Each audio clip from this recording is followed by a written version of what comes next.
Oh, hello. After some technical troubles, we are going with the slides are a bit messed up here, but they will be okay on the recording. So today we have Samuel Henrique here to talk about fixing CVEs on Debian. Everything you probably know already, but maybe you don't. I don't know. And he will introduce himself, so let's welcome him.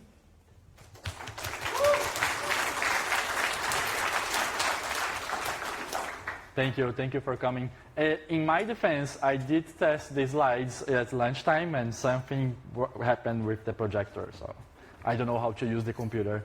I always had a lot of admiration for people who worked in security fixes, especially for Debian, and for years I wanted to get in, and I always struggled. For some reason, it seems like a different type of work when comparing to regular packaging, in the sense that to break through, you need to spend a lot of time all at once. You cannot just spend 1 hour per month studying it and gradually doing things. You need to be able to bootstrap yourself.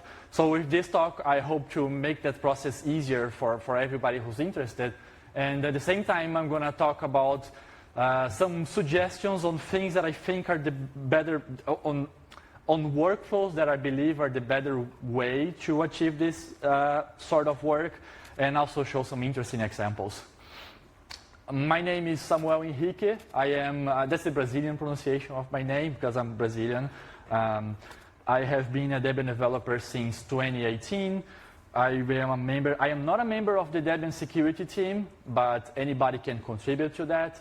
Although I am a member of the security tools packaging team, which is the team that takes care of security-related tools in Debian. You can think Aircrack or Nmap. I also maintain some other things outside of the team, so curl, rsync, shellcheck, and I do some work of mentorship with newcomers who want to learn packaging. That's mostly in the Debian Brasilia group, where we have weekly meetings to help everybody out. For work, I am a system development engineer at Amazon, so I work in the Amazon Linux distribution in the security team. And there's some links there to my socials. Also, I forgot to mention these slides are available in my website. It was here on the first slide. It is somewhat readable, so that's samueloph.dev/slides. And it's also linked in the Etherpad of this talk for the DebConf website if you want to reach them. Fixing CVEs is a process that requires a lot of knowledge. You have to be some sort of know-it-all across all different areas of domains. So you have to be a good programmer. You have to have a good understanding of the CVE ecosystem. You have to be good at understanding the Debian processes involved. So the way I decided to tackle this is that first I'm going to give you a brief introduction about the CVE ecosystem. Then we're going to talk about what do the CVEs represent for Debian, because it has a special meaning for us. And we're going to compare how people address CVEs, how people fix CVEs. There's a big difference between how upstream developers fix CVEs and how Debian fixes CVEs. And the last part of the talk, that's going to be the longest one. I'm going to go over each step in detail, each step what you need to fix a CVE, and that's where we're going to start seeing some interesting examples. So maybe not everybody is familiar with CVEs. There are two main things that a CVE might mean. You have the CVE program, which is this American-sponsored project that does a lot of things related to vulnerabilities. And one of the artifacts of this CVE program is the CVE ID. The CVE ID is an identifier for vulnerabilities, and it is supposed to be unique per vulnerability. And in some way, it's global in the sense that we all share the same ID when we're talking about things. So for Debian, for Fedora, Red Hat, Ubuntu, we use the same identifier. So it makes things easier. And the format of this, the CVE IDs is always CVE-year, and you have 4 digits for year and dash a number. So for example, CVE 2024-3094.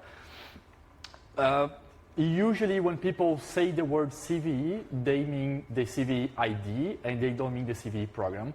That's how I'm going to use this word, because it's usually when we talk about this, we are not talking about the CVE program. So if I say a CVE, it's a certain CVE ID that I'm not talking about. There's a lot of work behind the scenes to come up with this project. The the program for attributing CVE IDs. So it is a crowdsourced effort, although there are some centralizing points where you can get details about CVE. So if you're looking for information for a certain CVE, you can reach a certain data feed, and then you know everything will be there. There is, let's say, the canonical place to retrieve this information. The most important thing you have to take away from the CVE is that there are two things, actually. The first one is that the CVE is mutable. It does change with time. It can be rejected. It can be disputed. The description can change. Lots of things can happen. So if you're looking at the data, you need to always watch out for the timestamp of when it was last changed. The other thing is that it can, and it does, contain misleading information from time to time. It can contain things that are factually wrong, and it can imply things that are not true. This is not the blame of anybody specifically. It is a byproduct of the process itself. So you have to take that with a bit of a grain of salt. You need your own verification on that. CVE.org is the website if you want to get more details on how that works. Now, a CVE for Debian is something different, let's say. For Debian, because we need to take care of a lot of packages. I don't remember the number now. It's more than 4,000 packages we have. So the security team has put in place these mechanisms to inject the CVE data automatically, and then they have also manual processes through which they perform the assessment of this data that is coming in. So this assessment sometimes is called evaluation. It can be called triaging. I'm not a big fan of the word triaging because usually I use the word triaging for things that are more simple, and assessing a CVE takes a lot of skills and time as well. Whereas usually triaging is something much more simpler. To get an idea of how many we get per day, last year there were an average of 80 CVEs published per day. Now, some of them do not affect Debian at all. They might be for private products, they might be for appliances, so we can straight out drop them. But there's still a good chunk of them that needs manual processing, and it is absolutely impressive how quickly the security team is able to handle that. If you look at the IRC logs, and you see they're doing this, you're going to see them doing this all the time, including on weekends. So it's highly impressive, and it's of high quality as well. CVEs for Debian, they can be fixed by anyone, and it would be impossible for the security team to fix all of that. We have just too many things, and it's actually recommended that if you're interested, you should help. We might release an advisory when we fix something. So an advisory is nothing more than this sort of notification that we fixed something. We have more than one type of advisory for Debian. So you have the Debian Security Advisory, which is the DSA. You have the DLA for the LTS, the BSA for backports, although it's not really used, and then we have Friction's ELA. They're all pretty much the same. So it's an FYI in which Debian is saying, hey, we just fixed these vulnerabilities for this package. You should update your systems. And the process by which we fix the CVEs is also unique for Debian because we do what's called backporting. Now, this is not to be confused with the backport repository. The backport repository is this repository where we provide newer packages for users of stable and old stable, which is something totally different from the backporting process. Whereas the backporting process is the process by which we pick changes for a certain version of a software and we apply them in an older version of the software. So let's say it's a commit, a patch, or a diff, all the same thing. You get one of those that was written by the latest version of the software and you apply in a previous version. So you are porting it back, those changes. And whenever I mention backporting here, I'm going to be talking about this process and not the backport repository. Now, it's time to talk about the big difference in how upstream projects and how Debian tackles CVEs. We can go with a thought experiment here to showcase the differences. Let's assume that a CVE is reported against the version 5 of a given software. Upstream might do a lot of different things, but I wrote three alternatives here that showcase how broad the upstream response can be. Alternative A, or 1, upstream might prepare a fix for that CVE. They bundle with a bunch of other changes they had. Maybe they refactor the code, they have changes that are not backwards compatible, and they release all of that as version 6, and there you go, it's fixed. right? Alternative number 2, upstream might push a fix as version 5.1, assuming semantic versioning here. 5.1 is still backwards compatible with 5. They push a fix, but they don't say anything about version 4 because they don't support that version anymore. It's end of life.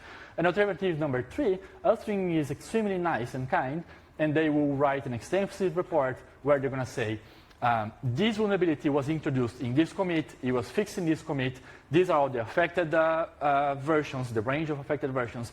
They might go even as further as saying, by the way, if you build your software with this flag, you're not affected.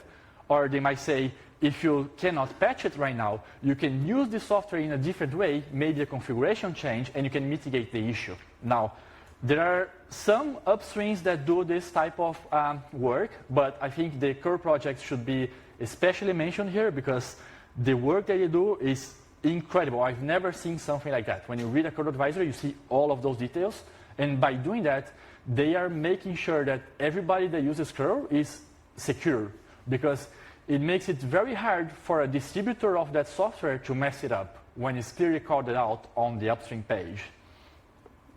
Now, let's think about how Debian will tackle this. So in the same scenario, but going with alternative number 1, upstream has released something as version 6, a lot of changes that could break the behavior for the user coming from version 5. In Debian, we might be shipping version 5 on unstable and testing and version 4 on stable. So how do we solve this? We cannot just package version 6 for stable because it's going to break everybody, right? We need to find a way of applying this fix. So that is effectively where backporting comes in. We will identify the fix, we will isolate the fix out of the version 6, we apply that on version 4, and then we release a new package that's going to be version something like 4.0-1 plus, and then some identifier. So in the case of Debian 12, that'll be deb12 u1, update 1, the first update of the stable series for that package. For testing unstable, though, we can just package the latest release because the user will understand that if they're doing a major version upgrade of Debian releases, they have to test things because dragons breed there, right? Optionally, we will release an advisory for the fix as Debian. Now, this is an overall overview of the steps on how to fix a CVE. You need to find something to work on, confirm there is impact, identify the fix, then you do the actual work of applying these patches, you modify them. It's very common to have to modify patches, so that's the gist, that's the root of backporting. Usually you cannot just take a commit and apply because the source code is all different. It might have been refactored in the meantime, so you need to modify the patch to be able to successfully apply it. You want to document that as best as you can because you want to be able to review it. Test the changes, you have to make sure you're not breaking anything. Submit them, and after they're submitted and shipped, you still need to be careful and watch out for bugs reported by users because some things will only break and be noticed after the fix is out. And the worst thing that can happen is that you fix a CVE and you stop paying attention to it and something comes up and nobody's looking at it. Now we're going to go over each one of them with some examples and talking a bit more about it. And by the way, backporting, I'm only focusing on backporting here because merely packaging the latest release is regular packaging work. There's nothing special about that. First, you need to find something to fix. It might not be so easy for newcomers, but you should check out the security tracker. So that's security-tracker.debian.org. It will have lots of documentation, lots of nice pages that allows you to filter CVEs by package, by severity, by whatever you want. And maybe you see a package that you know how to use and you want to fix something, you can just read the details up there and then go ahead with the next step. It might be better to start with a no DSA CVE. The security team will flag some CVEs as no DSA, which means that they are not as important, so to require a DSA. So it's a good starting point for a beginner. And they will have there's a different mechanism to push this change. So no DSA CVEs go through the proposed updates mechanism, which is a process defined by the release team. Whereas DSA CVEs will go through the security team. So they require some coordination, different type of coordination. And if you end up working on a DSA CVE, you need to consider using that as an opportunity to also fix whatever you can about the package, whatever you can in regards to other CVEs, obviously. So at any time there's a need for a DSA CVE, we look at all of the no DSA ones, and we try to fix all of them at once, so then we can use the advisory and say, oh, all of these CVEs were fixed. Check if the CVE has been acknowledged by the upstream developer. There are cases where upstream is not aware that someone has filled a CVE for an issue, and there are cases where they have a very strong opinion on that being a vulnerability or not. And in these cases, you should likely not fix the CVE. So then, again, not every CVE should be fixed. It requires some experience to understand these cases, so you can always ask someone in case of doubt. And this is not readable at all. Sorry about that. But in this screenshot over here, or maybe it is, no, it's not readable. In this screenshot over here, there was an interaction that I had with the Python project back in August last year, where I've noticed that there was one CVE that was pointing, one CVE for CPython, which is the main Python interpreter by the Python Foundation, and it was pointing to a GitHub issue, and it was looking like the Python folks didn't know that it was a CVE. So I left a comment there, and they replied they were grateful about it because they did not know. And it turns out that on this case, it was a batch of more than five CVEs that they didn't even know about. So with this notification, then they can pull the CVE into their own processes, and they provide more information about it. So then they can say with more precision where is the effectiveness and the nuances of this. Another thing that happened last year, there was an interesting one. That was a curl CVE. I struggle to pronounce curl every time. That's a CVE-2020-19909. And this is a screenshot of the blog post by Daniel Steinberg. It's one of the curl developers. And the blog post is titled CVE, the ID, is everything that is wrong with CVEs. It turns out that someone has filled a CVE that first of all, it wasn't a security vulnerability whatsoever. They did not notify the core developers, and when it was published, it was scored as a critical CVE, which is of the highest severity. So some of the things were huge red flags, so I was the one who notified them, and that's only because when I saw the CVE, I instantly knew something was wrong because it wasn't coming from the usual places where you see curl CVE coming from. They were not as detailed as curl CVEs are, and it was looking sketchy. It wasn't looking like a CVE. So this blog post is interesting because it talks about the process overall for CVE assignment. Cryptographic libraries are especially vulnerable to timing attacks. So if anybody is not aware of timing attacks, we can use as an unrealistic example. Think about a function that take a different amount of time to run depending on how many characters of a password are correct. So let's say if you send it 2 characters of a password that are correct, it takes 2 milliseconds. If it's 3 characters, it's 3. Now, if an external actor is able to trigger this function with random payloads and they can time in the execution, they can basically brute force a way in to know your password. Now, this over here, this is a CVE fix for a different timing attack. So this is a real timing attack that happened, and it was on the GNU TLS project. Now, the interesting thing about this is that the fix for the CVE is the removal of an if statement in which one of the branches will say log, and the other branch will say debug log. And not only that, but in the comments of the function, you're going to see someone explaining that acknowledging that this might be prone to timing attacks, but they have taken protective measures against it. Turns out it wasn't enough. So for 4 years, this CVE was there in the GNU TLS code base, and they did not notice. Now, the point I want you to take from this, they are experts in what they're doing when they are GNU TLS upstream. You have to ask the question, if you were working on a CVE fix for a cryptographic library, would you be able to spot whether or not you're introducing an issue like this? And you also need to consider that timing attacks are also dependent on compiler optimizations and build flags. So it's not even enough to only look at the source code. You also need to understand how it will actually get built. And this means that it's risk assessment, basically. You need to look at this and you need to make a judgment call whether you can safely do this, because there will be cases where you're going to say, this is too risky, we're not fixing it. And it's a balance. It depends on the severity and the risk of regressions. Next step, we have to confirm impact. The key for confirming impact is understanding. You need to understand what is the patch doing. You need to understand what is the vulnerable code doing. And you need to understand what the vulnerability is about. You should read external descriptions about the CVE. You can check on the OSS mailing list hosted at OpenWall. You can search on Hacker News. You can search on any search tool and see if there's more information about it.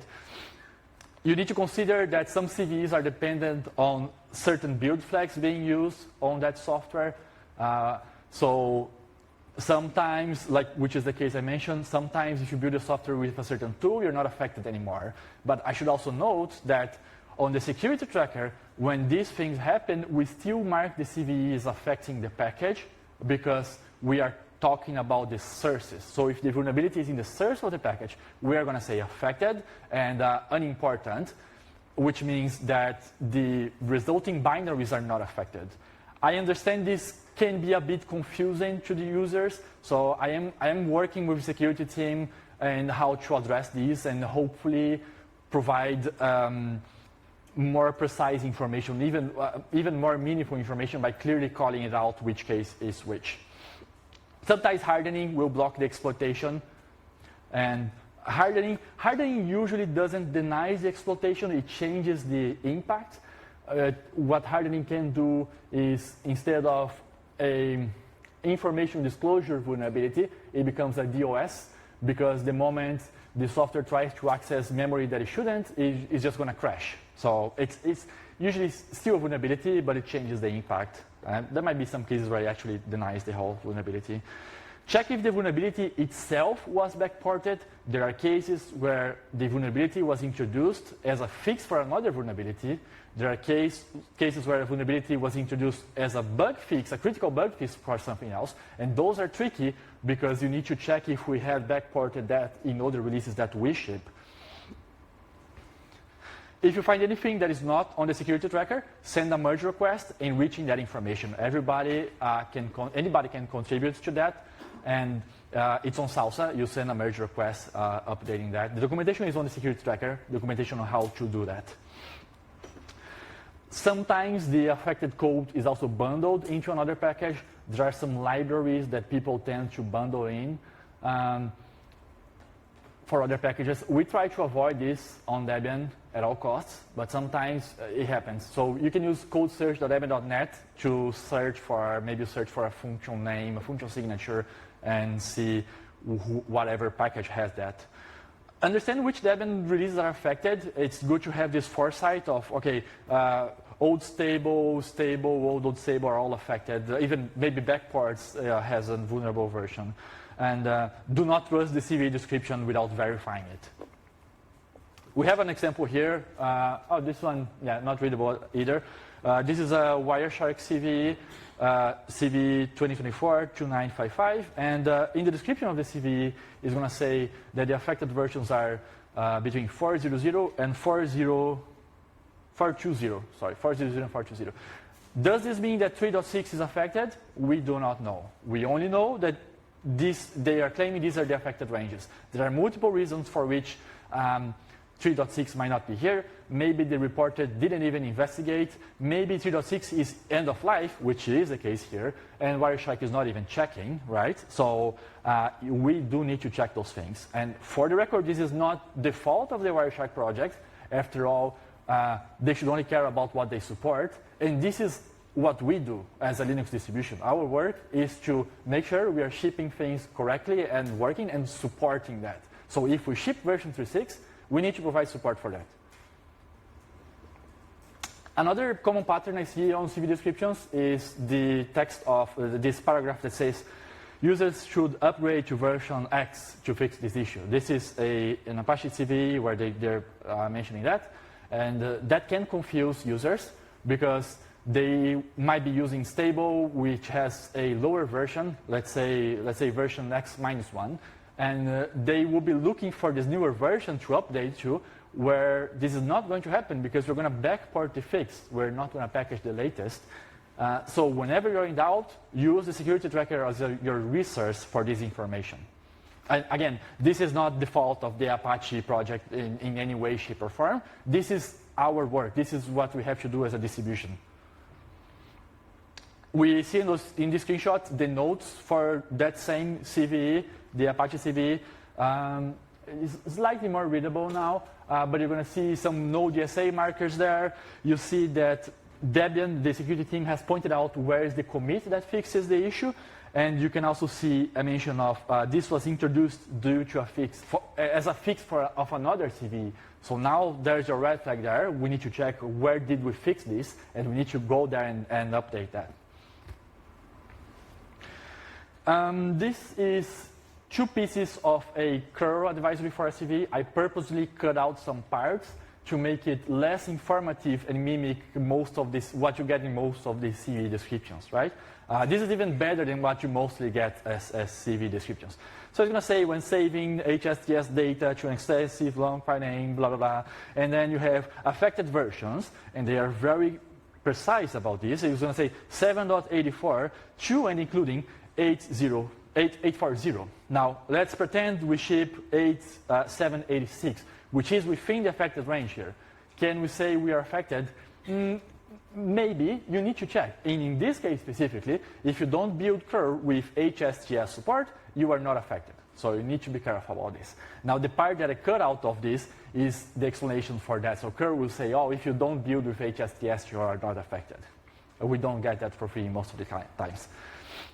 You need to find a fix. If the fix is not listed on the security tracker, you need to find it. And you can start by checking if any other distribution has patched it, if it's an old CVE. I like to use repology.org to find the Git repositories of other distributions. And then from there, you're going to need to learn the basics packaging for our distributions, but that's always a good thing, in my opinion. And you see if they had patched it. If they patched it, you need to check if they also found any type of regression or if they modified the patch, because it's going to be useful for you. Let's use the power of free software for this type of thing. Consider that recent fixes can have hidden regressions. It is much more likely that a fix that was pushed just yesterday has some regression that has not been spotted yet. So look around the corner, right? Use this as part of your risk assessment and make an investigation to find out if someone has reported a regression already or if a fix has been pushed to the Git repository and not being advertised yet. Identify any unexpected behavior changes that might arise from the fix, because we don't want to be introducing this in Debian stable. Some examples of behavior changes are features that are removed. And sometimes, in order to fix a CVE, the whole feature is just dropped from the software, and we don't want to do that on stable. It depends. Again, it depends on the severity, but you need to consciously make that decision. You need to be aware of this. And the introduction of operation limits is also something that catch people off guard.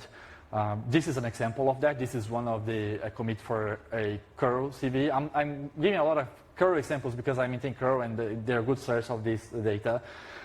On this commit, the commit title says cookie column apply limits. So it's there. It's explicitly calling it out to you. Sometimes it's not like that. And then they talk about how they have at least three new limits for cookie-related operations regarding maximum amount of cookies per request and maximum size. So when you see something like this, you need to ask, is this going to break our users if I push it to stable? And you will never know exactly, because the limit, you can never choose a limit that is good for everyone. So the limit is X, and there might be someone that depends on X plus 1. If you push this to stable, you break them.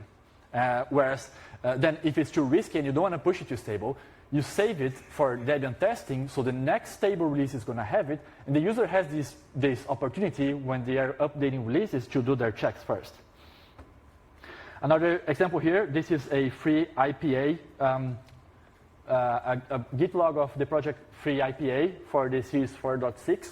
They were really nice. So the highlighted commits are fixes to a CVE, and they were really nice to backport them themselves to version 4.6. Now, if you're working on this, you might say, this is perfect, I'm going to put this into the package.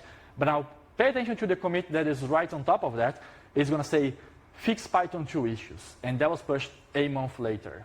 Now, this is fixing a regression introduced in the previous commits. You need to ask the question now, if you were working on this, would you have noticed this? Let's say the fix is there already. Would you have done your work and check the Git repository to see if there's something more? Let's say the fix is not there yet because you're patching it too early, right? Would your tests have identified this? Your package might have 2,000 tests. If they don't reach the code path that you're changing, they're not testing your changes effectively, right? So you need to be careful about that. Let me just get some water.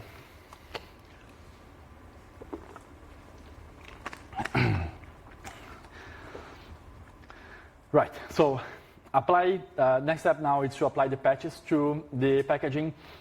It is crucial that the process you follow makes it easy for collaboration and reviewing. So first thing I suggest, obviously use deb3 branch names. We do this Git namespacing thing for Debian packaging, which I absolutely love it. Push it to salsa, right? Do not let your code editor format patches, so eventually you're going to open the patch in your code editor. Don't let it auto-remove white spaces. Don't let it replace tabs or spaces or vice versa, because this will break the patch, so be careful about that.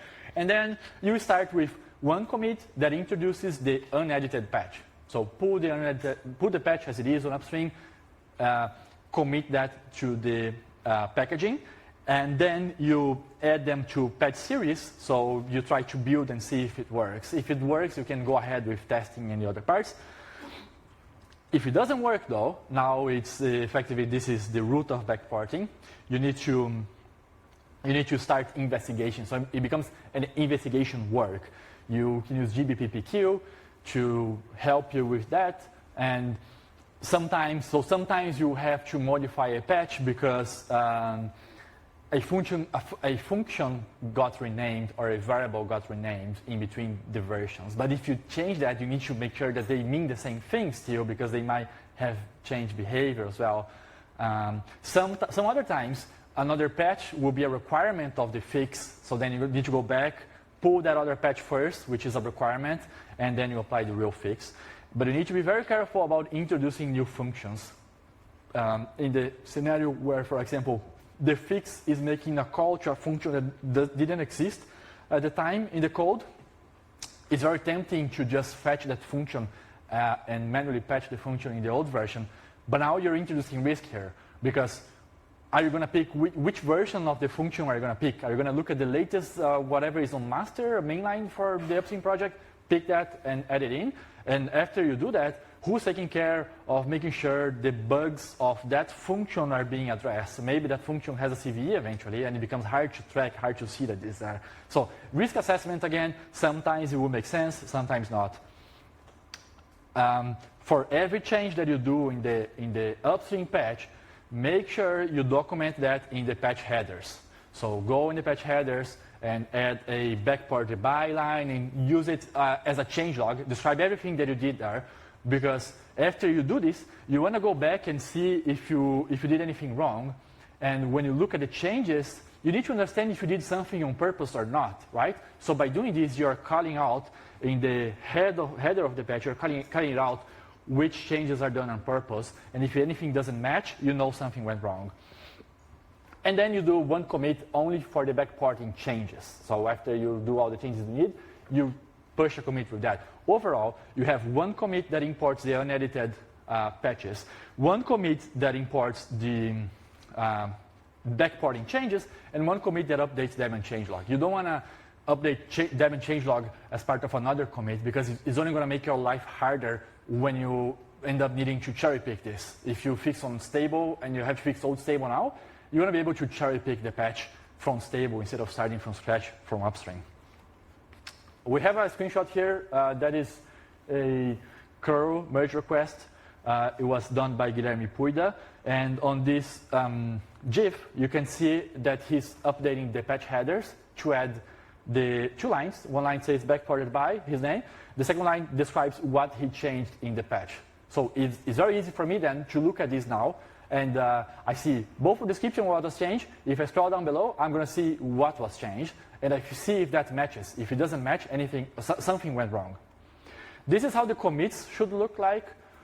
You have in the bottom there, you have a commit importing 2 patches, 2 upstream patches without any changes. Then you have 1 commit that is adding those patches to the series file, so they effectively start getting applied. And then you have 2 commits, the ones in the middle, which are doing the backporting changes. And at the very top, you have the Debian changelog. Now, think about how you can review this now. It became easier to review it because the bottom commit, you have to review things differently, right? You don't review the upstream commits the same way you review the Debian changes, because the Debian changes are things that we are doing it specifically for us, and we need to be possibly even more careful with that. So you can have a single commit where you review the upstream changes, and as part of the review, you can maybe check if it matches indeed what's on upstream. If you are the person who did it, you might not even check that. And then you check the backporting commits one by one, where you can see all of the changes done. So that's already getting into the review the backporting part. Reviewing backporting changes, it's quite special because effectively a CVE fix is a patch, so it's a diff, and the backporting changes is a patch on top of a patch, so it's a diff of a diff or a patch of a patch, if you will. And it's interesting to review this type of thing. I think it's very I enjoy doing it because of the challenge, and it's something that you can actually do it, right? So you want to make it as easy as possible to do it, right? You have then splitting commits this way, it just makes everything easier. At the end of the day, if you claim you release something and it's not really fixed, we need to release a new CVE just to clarify, by the way, this is not fixed. Now there's a new ID to track this because it became a different thing. And at that point, you become a CVE alter.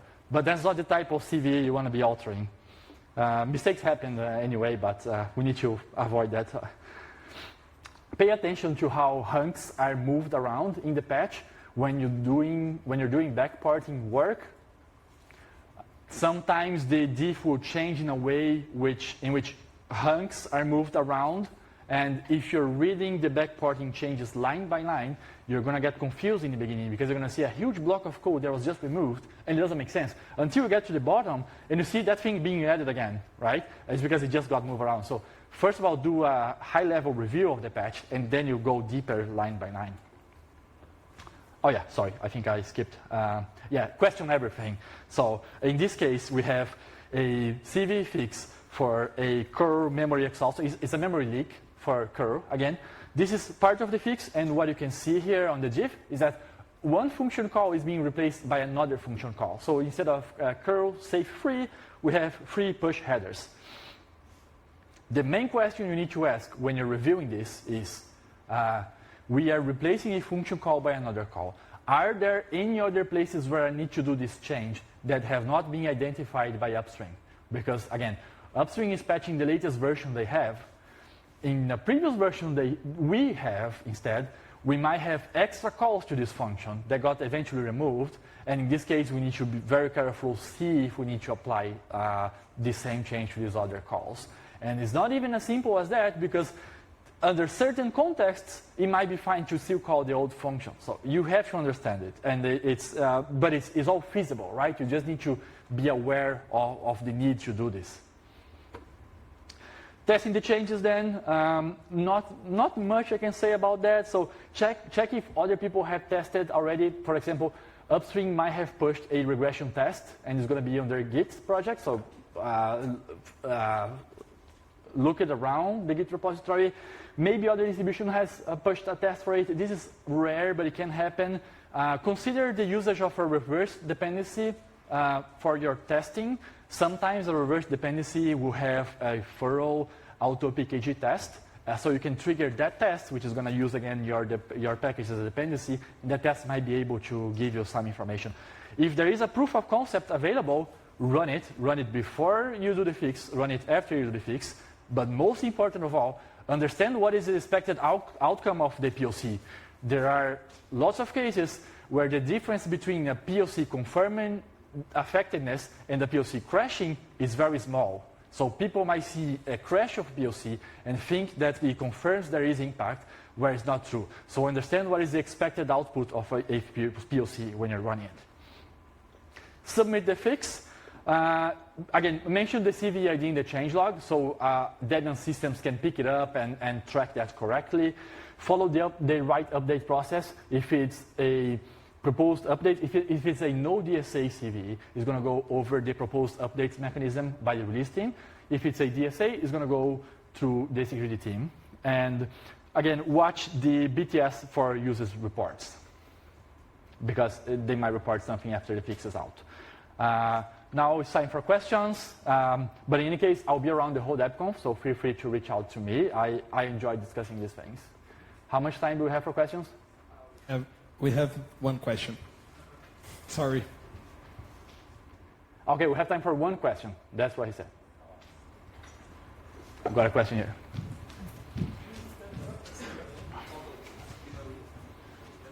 Hi, my name is Mark.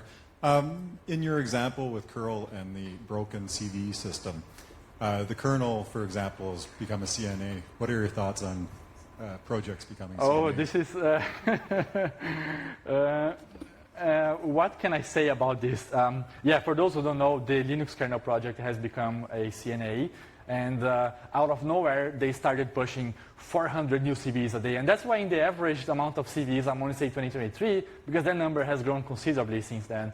And basically, the kernel project is claiming every commit is a CVE, kind of. It's automatically. So they don't even check exactly if it's a CVE. And it has been a source of lots of discussions. There's not much I can say besides, like, it's an interesting experiment. No, já acabou? Okay, that was all. So thank you very much for coming. So let's thank him.